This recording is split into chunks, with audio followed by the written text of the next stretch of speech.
Hey, what's up guys? In this video we're going to talk about the select top statement in structured query language. The select top statement is used to retrieve number of records from the top of a table. Like an example, we have the customers table.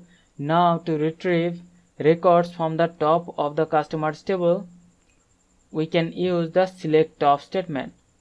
And the syntax for MySQL is we have to write select star from the name of the table customers, and then we have to use the keyword limit followed by the number of rows we wanted to retrieve from the top of the table. Like an example, if we write select star from customers and if we use limit 3, so this query will return 3 number of records from the top of the customers table.